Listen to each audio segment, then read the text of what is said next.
So, something that we get asked often is how do you really grow and scale a business? And the short answer to that is workflows. But the longer answer to that is that there are specific workflows, four in specific, that Nancy and I leverage that enable anyone, any business to be able to grow and scale. And that's what we're going to be diving into today. But before we do, we're just about a week away from our final free workshop of 2025.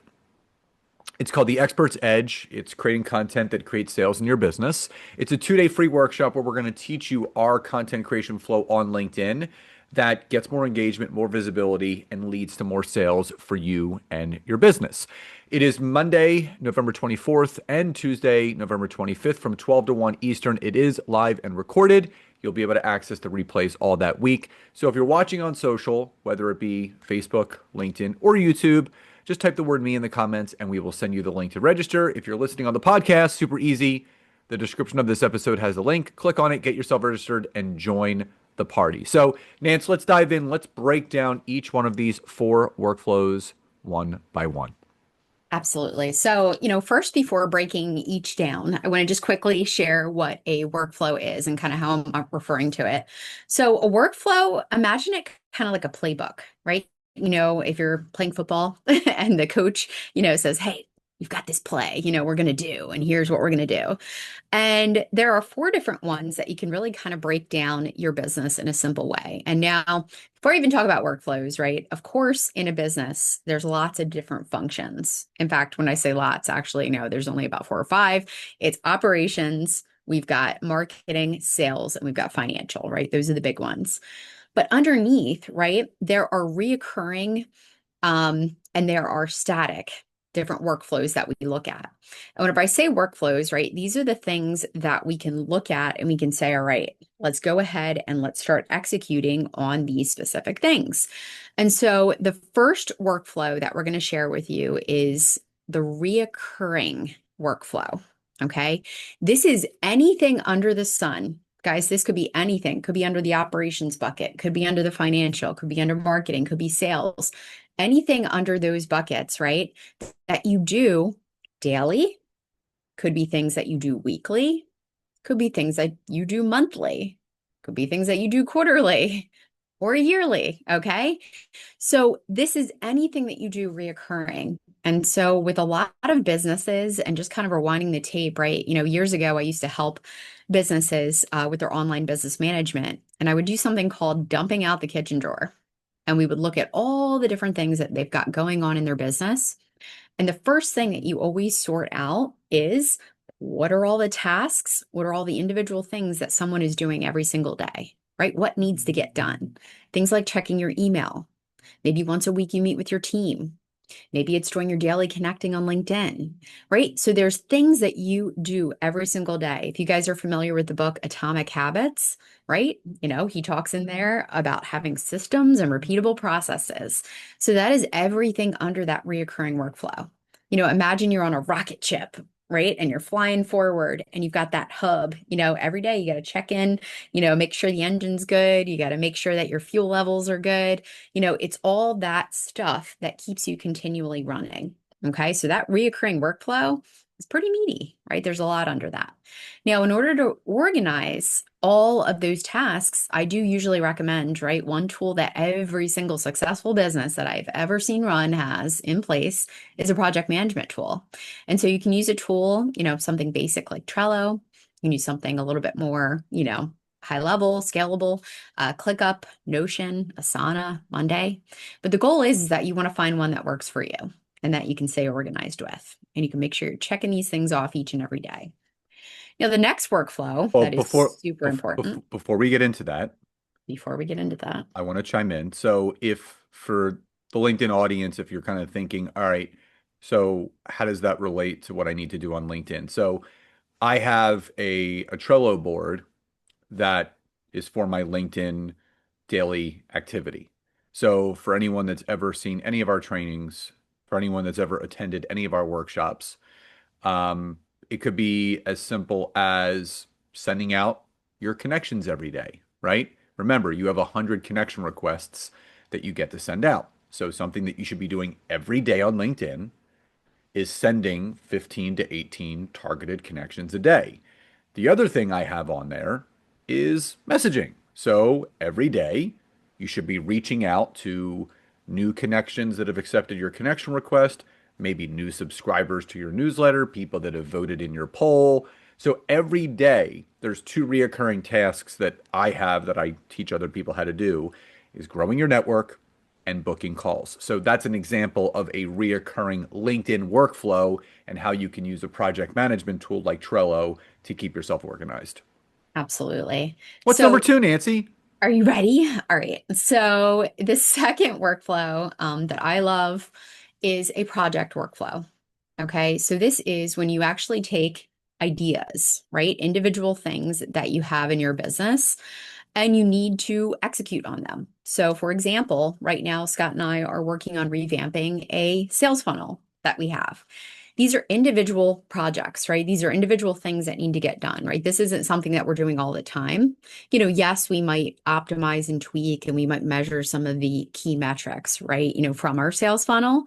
But when I talk about projects, right, this is something that we're going to do once and we're going to check off different things underneath that project. So, again, an example, if it comes down to creating a sales funnel, it could be okay, creating the pages, it could be organizing the copy, it could be, plugging in all the automation and so on and so forth. Okay, so everything that qualifies as a project is kind of one of those one-time things.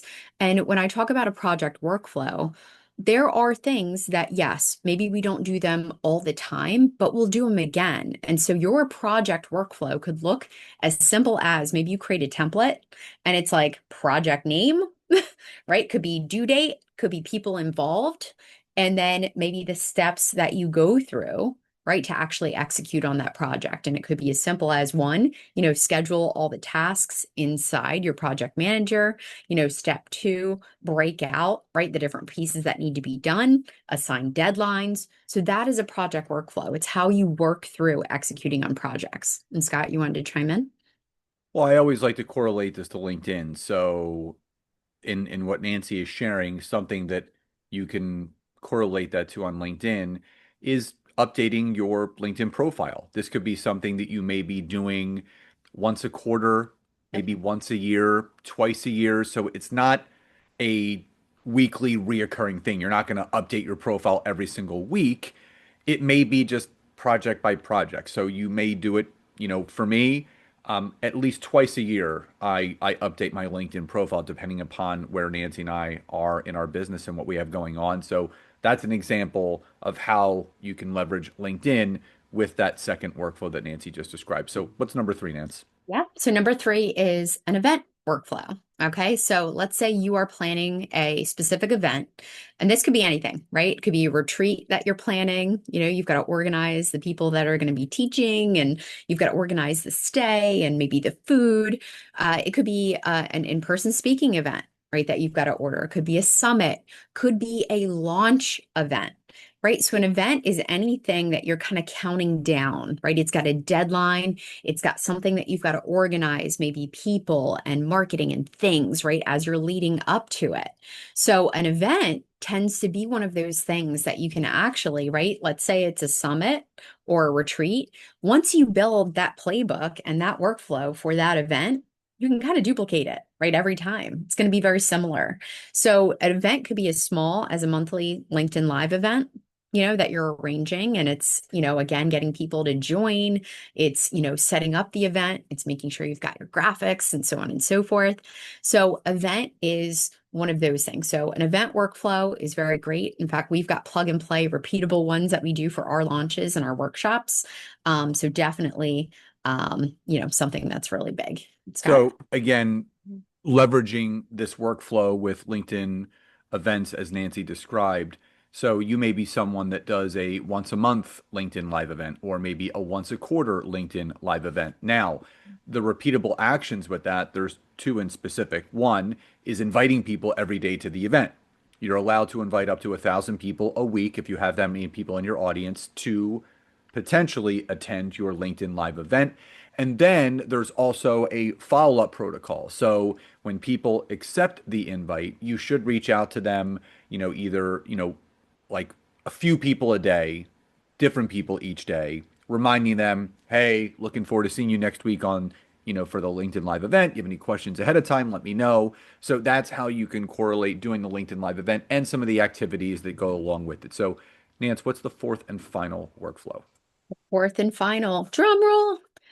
So we're actually doing the workshop right all around this one, and that is the content workflow. Now, I know many of you were like, well, wait, isn't that reoccurring? Or couldn't that also be, an event or, project or whatever? So the reason why content workflow has its own category, right, in my case and what we kind of teach is because it is a beast. Right? Content is so many things, guys. It's not just your LinkedIn content. It could be video, right? You could be posting on YouTube. It could be speaking events that you have and certain content that you're creating and putting out there. It could be podcasts. It's many different things. And so content workflow gets its own little special category in my eyes. And so the reason why content is so important is because it is something that we should be doing all the time, but it also looks very different for a lot of different businesses. You could decide as you're starting out, you know what, I can commit to maybe posting on LinkedIn and that's it, right? I want to keep my content workflow simple. Well, as your business expands and as your capacity expands, you might decide to add another layer. Maybe I'll start posting my videos that I'm posting on LinkedIn also on YouTube, right? So you're adding YouTube to your workflow. And under that workflow, right, is creating the thumbnails for YouTube. It's, publishing it correctly. It's making sure that you've got descriptions in there. So content is such a beast, and there's a lot of things that go into it that I do recommend businesses put a lot of time and energy around creating a solid content workflow that works for you. And I promise you, it does not have to start all complicated and messy. Okay. As simple as possible, in fact, is usually where I tell people to start. Dip your toes in and step into the water and start doing what you feel comfortable with. LinkedIn, we can start very basic, right, Scott? The basics before we round out today's episode and training: three posts per week, Monday, Wednesday, Friday, Tuesday, Wednesday, Thursday, whatever 3 days. And Nancy and I always recommend either one video a week that could be a direct to posting on LinkedIn, something along the lines of 2 to 4 minutes. It could be a very short form vertical video where it's almost like a LinkedIn reel, so to speak. It could be 30 to 60 seconds. A market research poll midweek. So taking the temperature of your audience as an example. This past week, I did a poll question.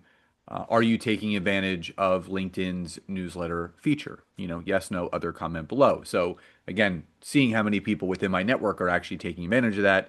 And then third and final, an image text post, which are perform very, very well right now. So a personally branded photo of you with up to 3,000 characters of text that is branding you, storytelling, thought leadership, giving people tangible takeaways, and really positioning you as a thought leader, the go-to person, but also giving people something to digest and then apply right away. So we're going to be teaching this exact workflow in our free workshop, The Expert's Edge, that we talked about in the very beginning of the episode. So again, if you're watching on social and you would like to register, it is November 24th and 25th from 12 to 1 Eastern. Just type the word me in the comments and we'll send you the link to get registered. If you're listening on the podcast, super easy. The description of this episode has the link.